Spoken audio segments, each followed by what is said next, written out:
আমাদের এই হাতে হাত, এটাই সম্পর্কের এক অটুট বন্ধন। আগুনের পাশ থেকে আমাদের অনন্ত পথ হেঁটে যাওয়া, একে অপরের দেওয়া প্রতিশ্রুতিগুলো সারা জীবন পালন করা, গোটা জীবন একে অপরের সঙ্গী হয়ে থাকা, একে অপরের জন্য বেঁচে থাকা, এটাই তো আমরা চেয়েছিলাম।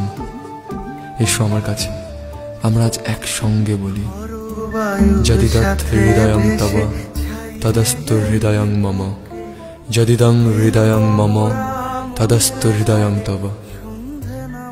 এই কথাগুলোর অর্থ জানো?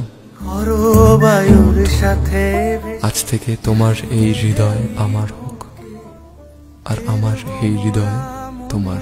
ঘাটে সন্ধে নামার মুখে বলি ও রজনী, বলি ও রজনী, তোর হাতে যে পিয়া রাখি খানি।